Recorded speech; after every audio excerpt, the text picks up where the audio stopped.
अस्सलाम वालेकुम। प्रोग्राम जुर्म अंजाम के साथ मैं हूं मुजाहिद शेख। आज के प्रोग्राम में हम आपको दिखाएंगे कि लाहौर का एक इलाका मनावा में है। वो ऐसा है कि जहां पर भत्ताखोरी की वारदातें होती हैं। ना सिर्फ लोगों से भत्ता मांगा जाता है और भत्ता ना देने पर उनके घरों पर फायरिंग की जाती है, उनको कत्ल भी किया जाता है।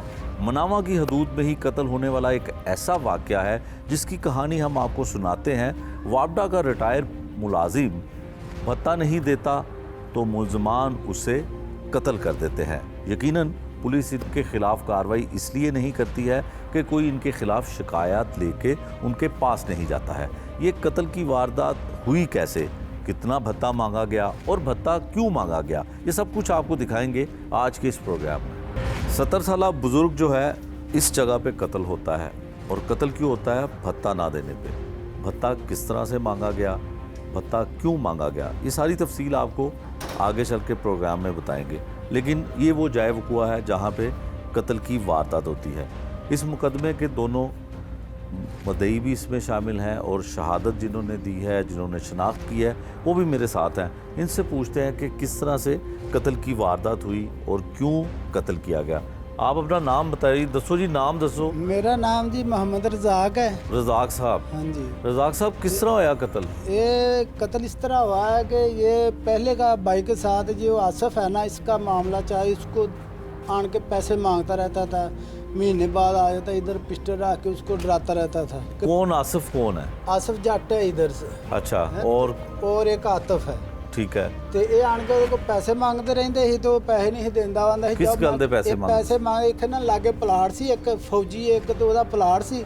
ਉਹ ਪਲਾਟ ਤੇ ਇਹਨਾਂ ਨੇ ਕਬਜ਼ਾ ਕੀਤਾ ਸੀ। ਉਹ ਜਿਹੜਾ ਜਿਹਦਾ ਪਲਾਟ ਸੀ ਉਹ ਮੇਰੇ ਭਾਈ ਕੋਲ ਆਣ ਕੇ ਨਾ ਇੱਥੇ ਮਸਲ ਕਿ ਚਾਹ ਚੂ ਪੀਂਦਾ ਸੀ, ਜਦੋਂ ਕਿਤੇ ਆਉਂਦਾ ਸੀ ਤੇ ਉਹਨੇ ਇਹਨੂੰ ਆਖਿਆ ਸੀ ਮੇਰੇ ਭਰਾ ਨੂੰ ਕਿ ਜਿਹੜਾ ਪਲਾਟ ਇਹਦਾ ਤੂੰ ਧਿਆਨ ਰੱਖਣਾ, ਮੇਰਾ ਪਲਾਟ ਹੈ। ਠੀਕ ਹੈ। ਇਹਨਾਂ ਨੇ ਉਹ ਪਲਾਟ ਤੇ ਕਬਜ਼ਾ ਕਰ ਲਿਆ, ਇੱਟਾਂ ਸਟਾ ਕੇ ਤੇ ਕੰਧ ਕਰਨੀ ਸ਼ੁਰੂ ਕਰਤੀ। ਉਹ ਮੇਰੇ ਭਾਈ ਨੇ ਜਿਵੇਂ ਵੇਖਿਆ ਤੇ ਨਹਾਏ ਤੇ ਪਲਾਟ ਤੇ ਫੌਜੀ ਦਾ ਤੇ ਕੰਧ ਇਹ ਕਰੀ ਜਾਂਦੇ ਨੇ। ਠੀਕ ਹੈ। ਉਹਨੇ ਮੁੜ ਕੇ ਜਿਸ ਵੇਲੇ ਭਾਈ ਮੇਰੇ ਨੇ ਫੋਨ ਕਰਤਾ ਉਹਨੂੰ।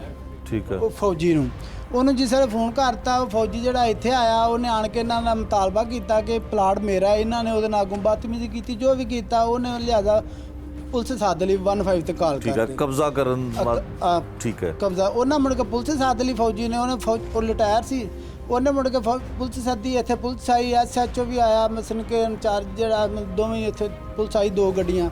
ਠੀਕ ਹੈ। ਉਹ ਲਿਹਾਜ਼ਾ ਜਿਸ ਵੇਲੇ ਪੁਲਿਸ ਆਈ ਉਹ ਮਿਸਤਰੀ ਵੀ ਭੱਜ ਗਿਆ, ਜਿਹੜੇ ਮਜ਼ਦੂਰ ਲੱਗੇ ਸੀ ਉਹ ਵੀ ਭੱਜ ਗਏ। ਠੀਕ ਹੈ। ਉਹ ਮੁੜ ਕੇ ਫਿਰ ਉੱਥੇ ਦੱਸਿਆ ਗਿਆ ਜੀ ਕੌਣ ਕਬਜ਼ਾ ਕਰਦਾ ਸੀ ਪਿਆ। ਉਹ ਫਿਰ ਮਹੱਲੇ ਵਾਲਿਆਂ ਮਸਨ ਕੇ ਸਾਰਿਆਂ ਨੂੰ ਗਵਾਹੀ ਦਿੱਤੀ, ਇਹ ਪਲਾਟ ਇਹਦਾ, ਇਹ ਫੌਜੀ ਦਾ ਤੇ ਲਿਹਾਜ਼ਾ ਇਹ ਕਬਜ਼ਾ ਕਰ ਰਿਹਾ ਆਸਫ ਵਗੈਰਾ। ਠੀਕ ਹੈ। ਤੇ ਉਹ ਮੁੜ ਕੇ ਫਿਰ ਪੁਲਿਸ ਵਾਲਿਆਂ ਨੇ ਉਹਨਾਂ ਨੂੰ ਮਸਨ ਕੇ ਸੱਦ ਲਿਆ ਕਿ ਥਾਣੇ ਆ ਜਾਓ, ਉਸ ਪਾਰਟੀ ਨੂੰ ਵੀ ਇਹਨਾਂ ਨੂੰ ਵੀ। ਠੀਕ ਹੈ। ਉਹ ਫਿਰ ਥਾਣੇ ਸ਼ਾਮ ਨੂੰ ਇਕੱਠ ਹੋ ਗਿਆ। ਕਿੰਨੇ ਲੋਕ ਸਨ ਜਿਹੜੇ ਕਬਜ਼ਾ ਕਰ ਰਹੇ ਸਨ? ਉਹਨਾਂ ਦੇ ਕੀ ਨਾਮ ਨੇ? ਇੱਕ ਆਸਿਫ ਸੀ, ਇੱਕ ਆਸਫ ਸੀ ਤੇ ਸਾਨੂੰ ਸਿਰਫ ਫਿਲਹਾਲ ਤੇ ਆਸਫ ਹੀ ਫਰੰਟ। ਮੈਂ ਤੇ ਪਿਛਲਿਆਂ ਦਾ ਸਾਨੂੰ ਨਹੀਂ ਪਤਾ, ਪਿੱਛੇ ਉਹਦੇ ਕੌਣ ਸੀ, ਬੈਕਗ੍ਰਾਉਂਡ ਤੇ ਕੌਣ ਸੀ, ਕੌਣ ਨੇ। ਠੀਕ ਹੈ। ਸਾਨੂੰ ਆਸਫ ਦਾ ਹੀ ਪਤਾ ਹੈ। ਠੀਕ ਹੋ ਗਿਆ। ਉਦੋਂ ਬਾਅਦ ਇਹ ਜਿਸ ਥਾਣੇ ਇਕੱਠ ਹੋਇਆ, ਉੱਥੇ ਮੇਰਾ ਭਾਈ ਵੀ ਸ਼ਾਮਲ ਸੀ, ਮੈਂ ਵੀ ਨਾਲ ਸਾਂ, ਆ ਮੇਰਾ ਭਤੀਜਾ ਇਹ ਵੀ ਉਸ ਟਾਈਮ ਉੱਥੇ ਥਾਣੇ ਮੌਜੂਦ ਸਾਂ। ਉਹ ਉੱਥੇ ਜਿਸ ਸਾਰੀ ਗੱਲਬਾਤ ਹੋਈ, ਉਹ ਫਿਰ ਪੁਲਿਸ ਵਾਲਿਆਂ ਨੇ ਉਹਨਾਂ ਇਹ ਇੱਕ ਆਸਫ ਇਹ ਹੈ ਤੇ ਇੱਕ ਆਸਫ ਦੂਸਰਾ ਇੱਥੇ ਹੋਰ ਹੈਗਾ, ਉਹ ਵੀ ਜਾਟੀ ਹੈ। ਠੀਕ ਹੈ। ਇਹਨਾਂ ਦੋ ਆਸਫਾਂ ਤੇ ਉਹਨਾਂ ਨੇ ਪੁਲਿਸ ਵਾਲਿਆਂ ਨੂੰ ਪਰਚਾ ਦੇ ਦਿੱਤਾ ਕਬਜ਼ੇ ਦਾ। ਠੀਕ ਹੈ। ਤੇ ਇਹ ਕਬਜ਼ਾ ਉਹਨੂੰ ਵਾਪਸ ਦਵਾ ਦਿੱਤਾ ਫੌਜੀ ਨੂੰ। ਠੀਕ ਹੈ। ਜਿਹੜਾ ਅਸਲ ਮਾਲਕ ਸੀ ਉਹਨੂੰ ਵਾਪਸ ਦਵਾਤਾ। ਜਿਸ ਵੇਲੇ ਉਹਨੂੰ ਵਾਪਸ ਦਵਾਤਾ ਤੇ ਉਹ ਮੁੜ ਕੇ ਜਿਹੜੀਆਂ ਇਹਨਾਂ ਨੇ ਕਬਜ਼ਾ ਕਰਨ ਵਾਲਿਆਂ ਨੇ ਉੱਥੇ ਇੱਟਾਂ ਮਟੀਰੀਅਲ ਵਗੈਰਾ ਸਟਾਇਆ ਸੀ, ਇੱਟਾਂ, ਰੇਤ, ਸੀਮੈਂਟ।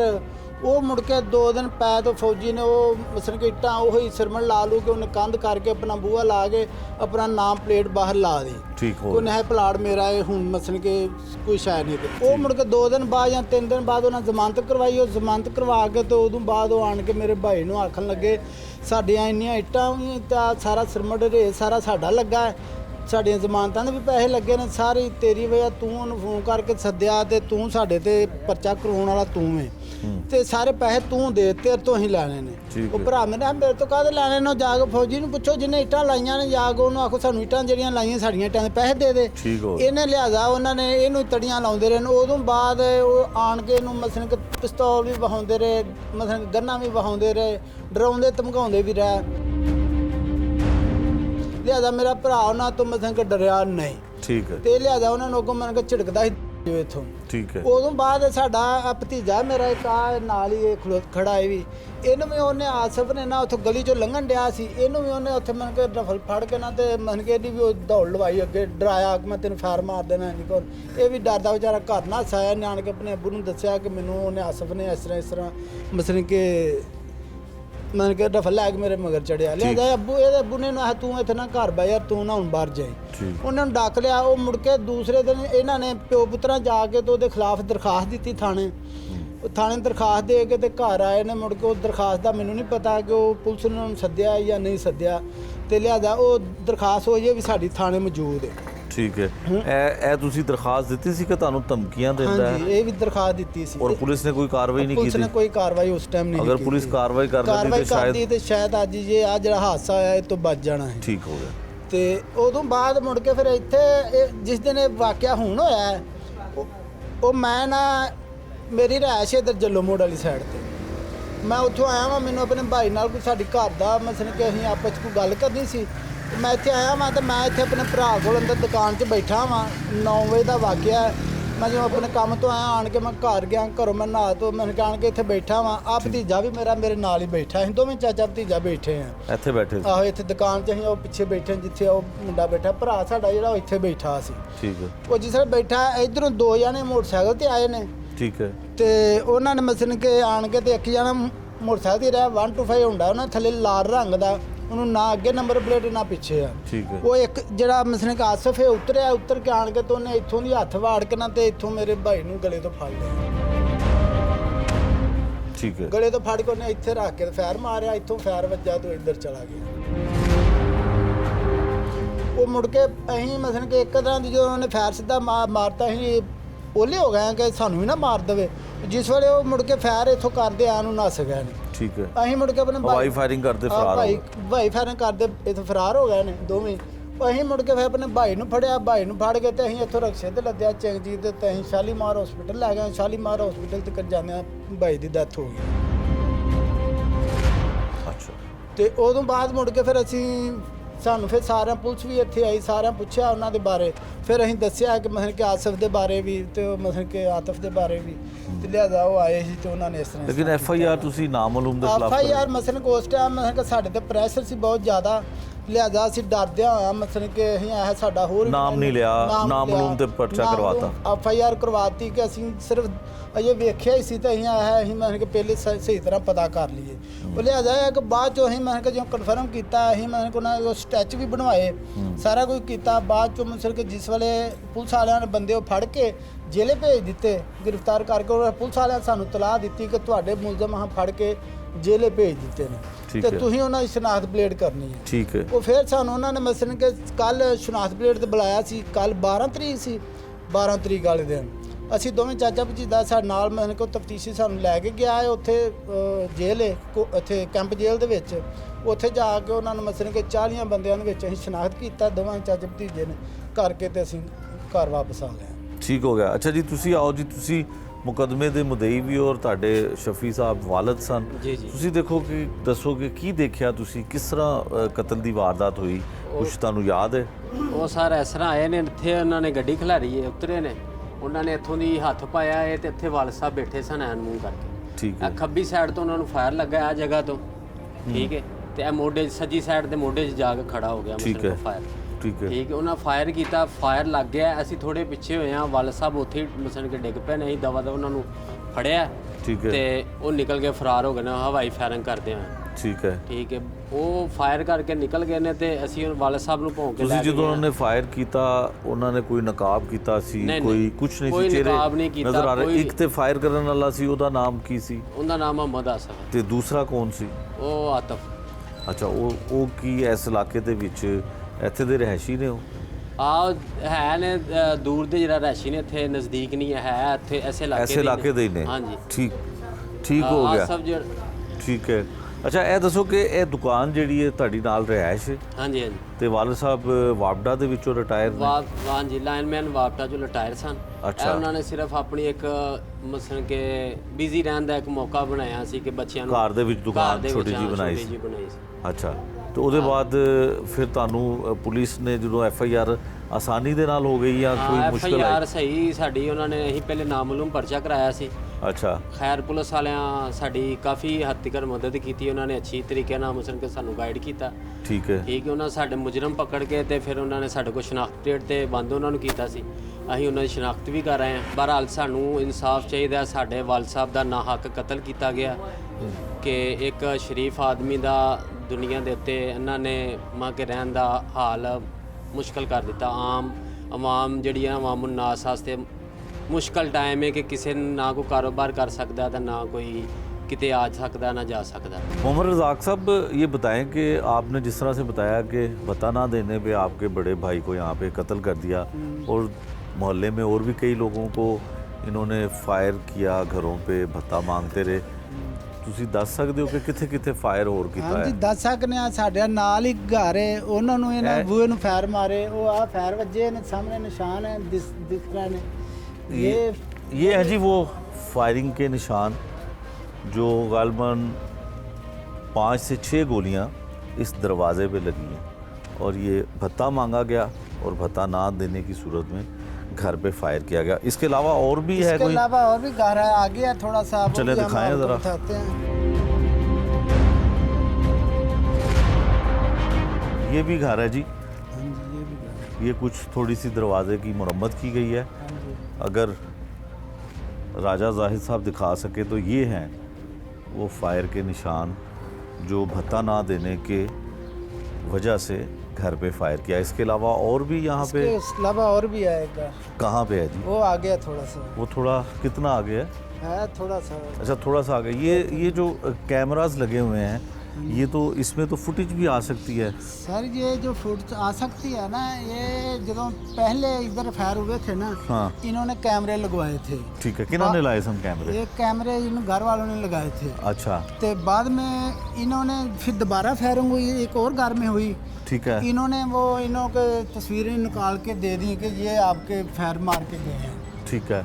ये वो कैमरे हैं ये जी जो कैमरे वो इन्होंने लगाए। बाद में उन्होंने इनको भी टारगेट किया है कि अच्छा। तुमने हमारी के तस्वीरें निकाल वीडियो दी हैं। ठीक है। तो हम आपसे भी निपटेंगे। इनके भी फायरिंग भी मारी, इनसे भी पैसे मांगेंगे। इनको भी वो गारा सामने, अच्छा तो उसको भी फायर लगे हुए हैं। कहने का इनका मतलब ये है कि इस घर में कैमरास लगे हुए थे, CCTV कैमरास। उस घर में जब फायरिंग की गई तो यहाँ पे मुलजमान की फुटेज आ गई। जो वीडियो सामने आई उसमें वाज़ेह तौर पर देखा जा सकता था कि फायरिंग करने वाला कौन है और भत्ता मांगने वाला कौन है। लेकिन मुलजमान इतने बाअसर हैं इस इलाके में कि उन्होंने दोबारा से जिस घर में कैमरास लगे हुए हैं उनको भी डराया, उनको भी धमकाया और उन कैमरों का रुख नीचे कर। देखा जा सकता है जो उनका रुख बदल दिया गया है। ये वो कैमरे हैं जो जिस मकसद के लिए लगाए हैं वो उनका मकसद ख़त्म हो जाता है।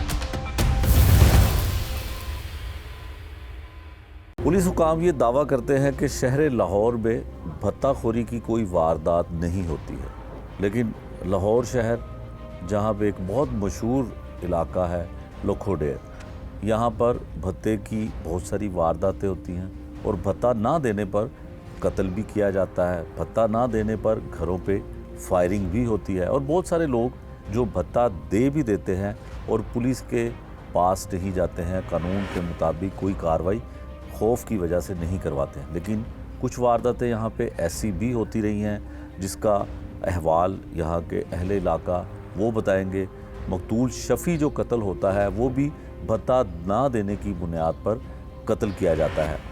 कुछ अहले इलाका हैं, कुछ रिश्तेदार हैं मकतूल के और उनके साहबजादे भी हमारे साथ मौजूद हैं। आप अपना नाम बताएं जी और दसो कि इत्थे लाहौर शहर है तो इत्थे क्यों भत्ता मांगते?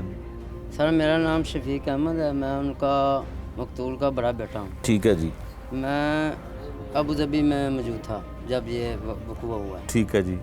पहले भी मुझे तलाह मिली थी कि वो इधर आके धमकियाँ वगैरह दे के जाते हैं भत्ता वसूल करने की और प्लाट की कोई रंजिश थी। कि हमें पैसे दें, आपके बेटे बाहर हैं। तो वो वालिद साहब जो कहते थे हम आपके लिए नहीं कमा रहे, अपनी मजदूरी करें, ये वो ऐसे काफ़ी उनके साथ तनाज़ा हुआ। तो हमें नहीं पता था कि वो इस आ जाएंगे इस नाम पर कि हमारे वालिद को नाहक कत्ल कर देंगे। ठीक है। तो हमें पुलिस वालों ने काफ़ी गाइड किया हुआ है। उन्होंने हमारे मुजरम पकड़े हुए हैं, तनवीर परमान और अशरफ टुल्लू सब इंस्पेक्टर हैं।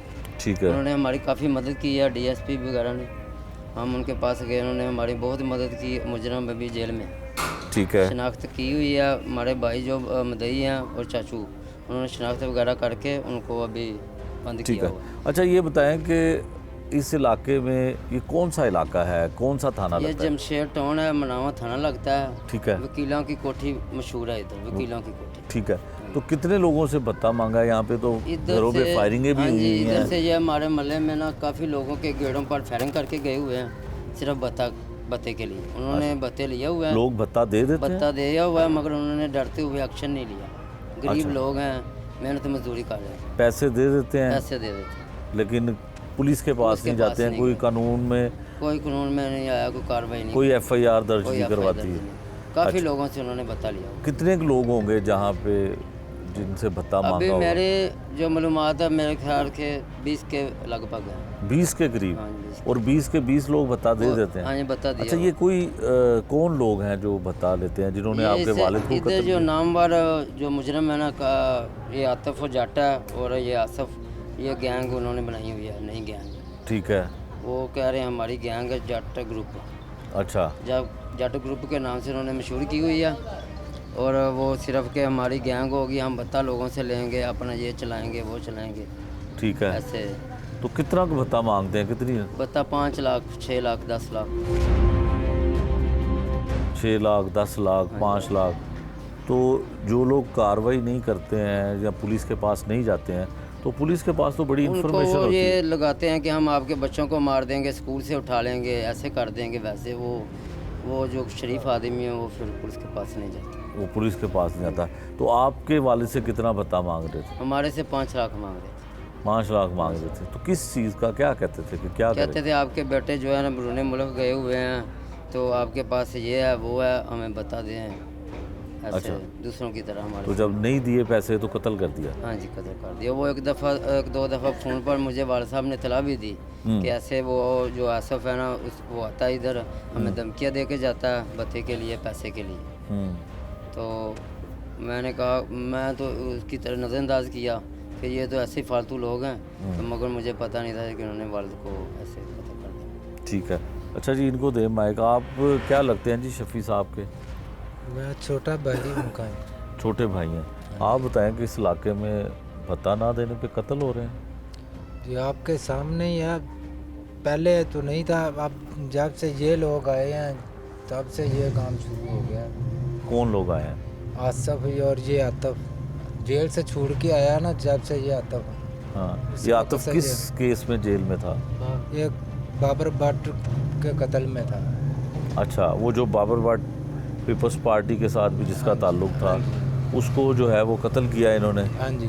और उसके बाद ये अब रिहा हो के आया। हाँ जी। जो फिर ये बोलते हैं हम इधर के डॉन हैं, हम जो चाहे करें, हमें कोई रोक नहीं सकता।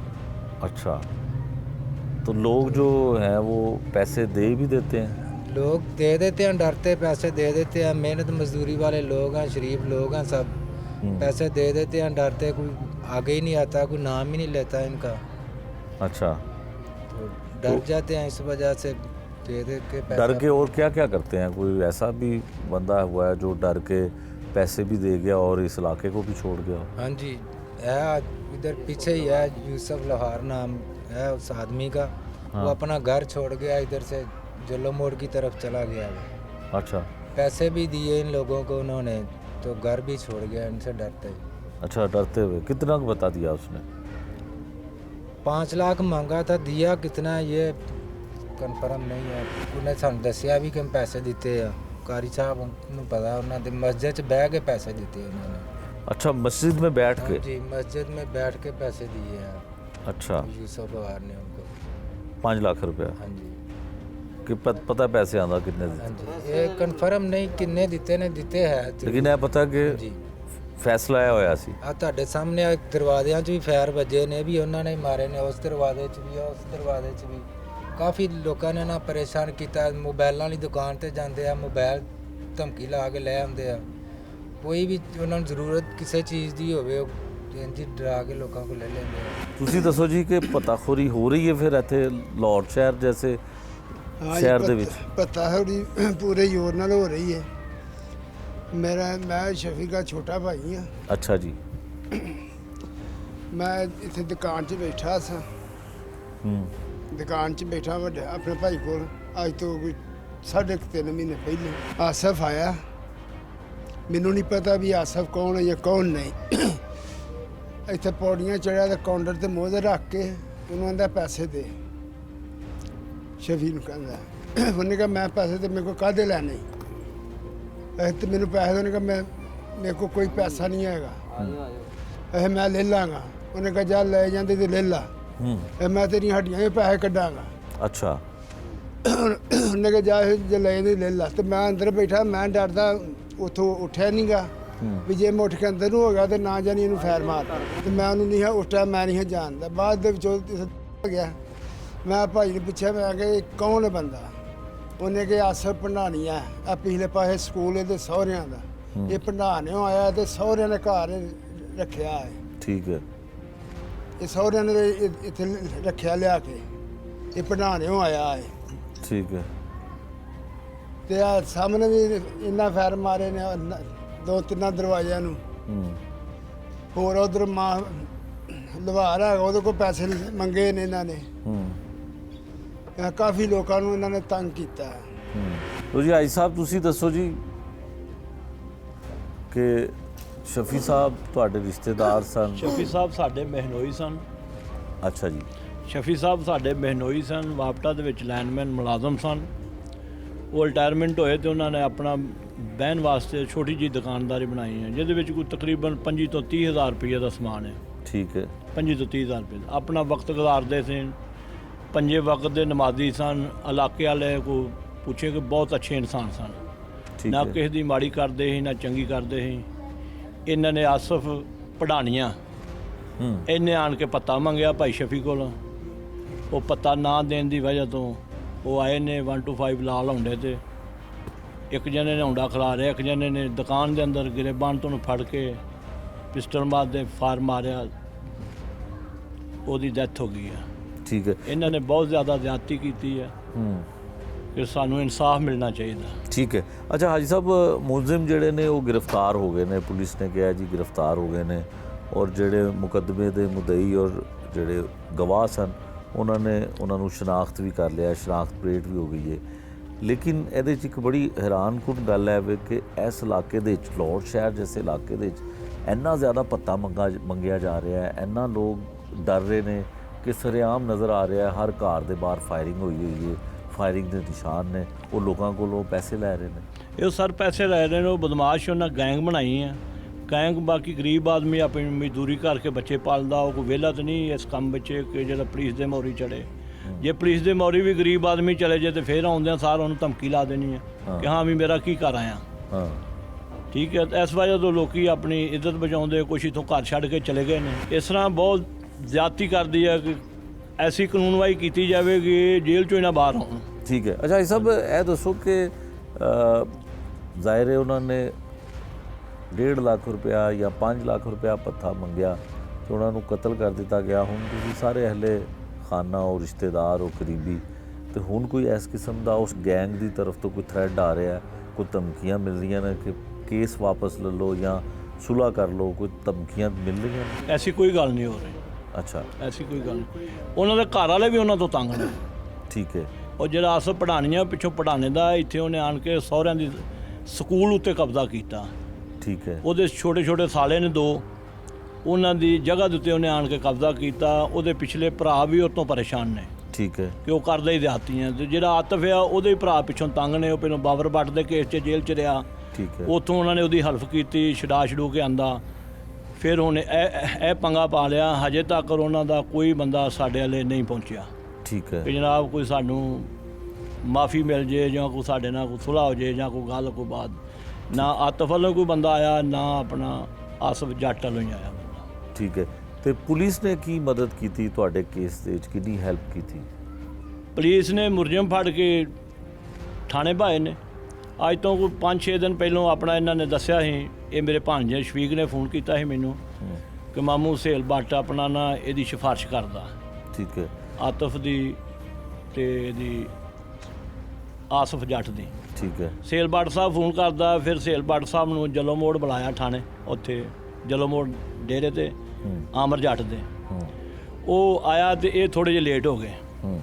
ਬਾਅਦ 'ਚ ਆਪਣਾ ਉਹ ਆਪਣਾ ਤਫਤੀਸ਼ੀ ਅਫਸਰ ਸੀ ਜਿਹੜਾ, ਉਹ ਆਮਰ ਸਾਹਿਬ ਨਾਲ ਬੈਠਾ। ਉਹਨੇ ਆਇਆ ਜੀ ਸੇਲ ਬੱਟ ਦਾ ਭਾਈ ਜ਼ਹੇਬ, ਉਹਨੇ ਆਖਿਆ ਹਾਜੀ ਸਾਹਿਬ ਅਸੀਂ ਨਹੀਂ ਜਾਵਾਂਗੇ ਉਹਨਾਂ ਦੇ ਪਿੱਛੇ, ਉਹਨਾਂ ਦੀ ਹੈਲਪ ਨਹੀਂ ਕਰਾਂਗੇ, ਤੁਸੀਂ ਹੱਕ ਤੇ ਜੋ ਸੇਲ ਬੱਟ ਸਾਹਿਬ ਵੀ ਤੁਹਾਡੇ ਨਾਲ ਹੱਕ ਤੇ ਨੇ ਤੇ ਮੈਂ ਵੀ ਜ਼ਹੇਬ ਵੀ ਹੱਕ ਤੇ ਤੁਹਾਡੇ ਨਾਲ ਆਵਾਂਗਾ। ਪਿੱਛੋਂ ਉਹਨਾਂ ਨੇ ਤਫਤੀਸ਼ੀ ਦੀ ਡਿਊਟੀ ਲਾਈ, ਉਹ ਅੰਦਰ ਆਇਆ, ਸਾਡੇ ਕੋਲ ਦਫ਼ਤਰ ਬੈਠਾ ਆਮਰ ਜੱਟ ਕੋ ਤੇ ਮੇਰੇ ਕੋ, ਇਹ ਸਾਡੇ ਮਹਿਮਾਨ ਵੀ ਉੱਥੇ ਬੈਠੇ।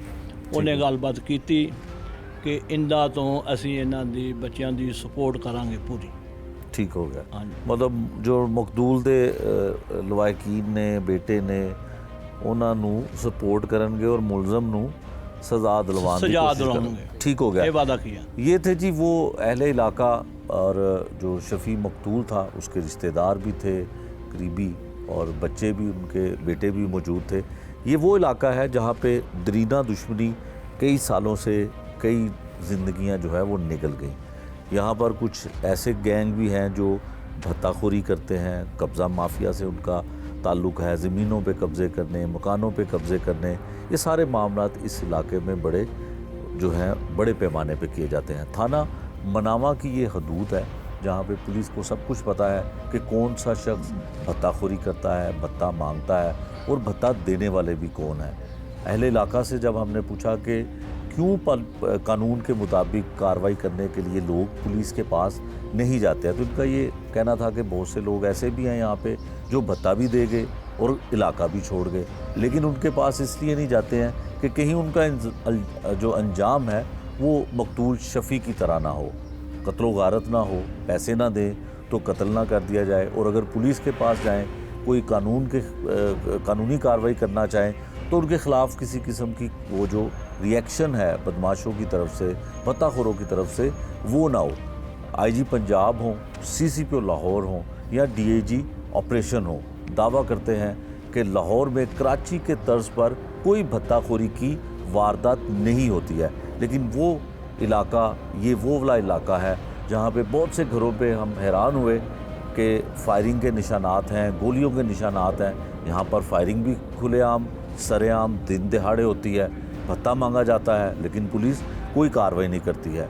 यकीनन जो लोग शुरफा हैं, जो शरीफ हैं, वो किसी किस्म की कार्रवाई करने से कतराते हैं, दरेग करते हैं कि कोई उनके ख़िलाफ़ कोई इस तरह का इक़दाम मुलज़मों की जानिब से ना हो जिनसे उनकी जान चली जाए। लेकिन पुलिस का ये काम ज़रूर है कि मुख्तलिफ़ इन्फॉर्मेशन, मुख्तलिफ़ वाक़यात को देखते हुए खुद ब खुद ऐसे भत्ताखोरों को कानून के कटहरे में लाया जाए और कानून के मुताबिक ही करार वाक़ई सज़ा दिलवाई जाए।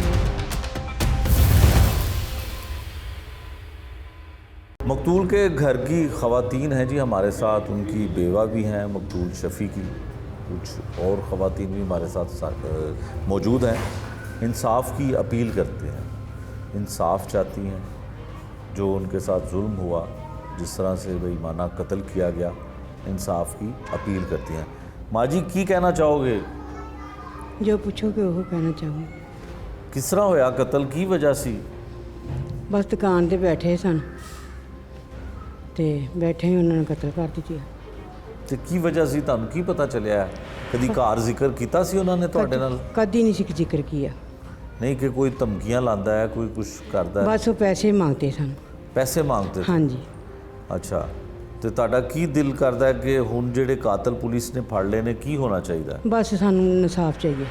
मेरी बहन बताओ कि जो कुछ हुआ, आपके क्या लगते थे शफ़ी साहब? जी मेरे ससुर थे। आपके हम ससुर? एन मौके पे मौजूद थी, हम घर में ही थे। हम क्या हुआ था, किस तरह आपको अंदर घर में कैसे पता हम चला? इधर सेन में बैठे थे, अम्मी भी इधर बैठी थी और मैं भी इधर थी। ये मेरी छोटी नंद आई हुई है, ये भी इधर ही हम बैठे हुए थे।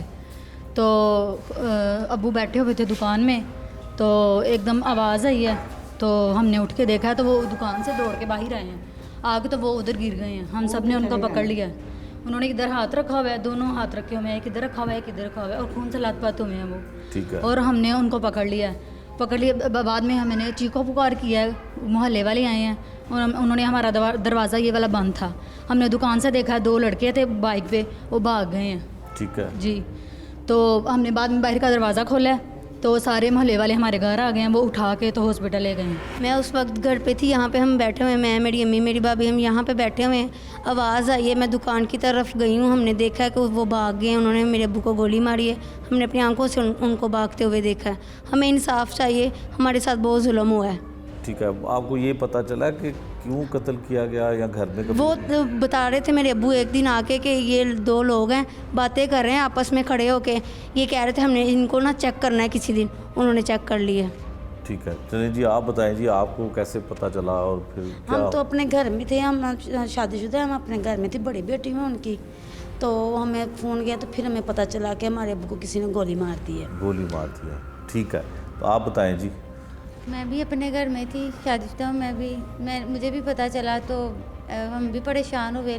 हमें इंसाफ चाहिए, पंजाब पुलिस से ताउन करें। उस दिन हमारे तो साथ। पुलिस ने पकड़ लिए हैं, और आप ये बताएं कि मारने की वजह कुछ पता है आपको? यही वजह थी कि वो लोग कह रहे थे हमने इनको चेक करना है किसी दिन। ये थी वो ख़वातीन मकतूल शफ़ी के घर की, जिनमें बहुएँ भी हैं, बेटियाँ भी हैं और उनकी बेवा भी है। जब कत्ल की वारदात होती है, घर में मौजूद ख़वातीन जो हैं वो शोर सुनती हैं, गोली की आवाज़ सुनती हैं, तो जब देखने जाती हैं तो शफ़ी खून में लथपथ अपनी दुकान पे गिरा पड़ा होता है। इंचार्ज इन्वेस्टिगेशन मनावा है जी तनवीर साहब हमारे साथ। तनवीर साहब, 62 साल शख्स आपके इलाके में मर्डर होता है, उसके मुलजमान क्या गिरफ़्तार हो गए हैं और वजह अनात क्या है? मोहम्मद शफ़ी, जिसकी उम्र 62 साल थी, परचून की उसकी शॉप थी, वो कत्ल हुआ। जो ही कत्ल होता है उसके फ़ौरी बाद मुलजमान को हमने गिरफ़्तार किया। मुलजमान को शनाख्त परेड के लिए जेल में बंद करवाया। लवाहकीन जो कि एक गवाह था, जो मदई मुकदमा था, ये जेल में गए। इन्होंने जाके उसकी दुरुस्त शनाख्त परेड 2 लोगों की जिन 2 लोगों की मदई मुकदमा और गवाह ने शनाख्त की है, एक आसफ़ जट फ्राम लखोडैर और दूसरा आसफ़ जट थे। इन दोनों की दुरुस्त तौर पे शनाख्त परेड हो चुकी है। मज़ीद कार्रवाई इंशाल्लाह ज़ाब्ते के मुताबिक कर रहे हैं। इनको फौरी तौर पे पुलिस ने कार्रवाई करते हुए गिरफ़्तार किया है। ठीक। अच्छा तनवीर साहब, शख्स को कत्ल क्यों किया? जो आतिफ जट है या आसिफ जट है, दोनों ने वजह क्या थी कत्ल करने की? 62 साल शख्स, इनको क्या तकलीफ़ देता था?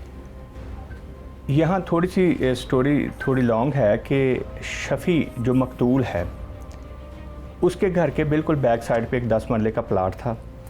10 मरले के प्लाट का मालिक धर्मपुरा में एक रिटायर्ड फ़ौजी था। वो बाबा जब अपने प्लाट पे देखने के लिए, प्लाट की देखभाल के लिए आता, तो वो मकतूल के पास बैठ जाता। ठीक है। कि ये पिछली साइड पे उसका प्लाट है, तो उसका ख्याल रखे। ठीक है। तकरीबन 1.5 साल पहले मकतूल बाबे ने फ़ोन किया उस रिटायर्ड फ़ौजी को कि तुम्हारे प्लाट के ऊपर आसफ़ जट नामी बंदे कब्ज़ा कर रहे हैं।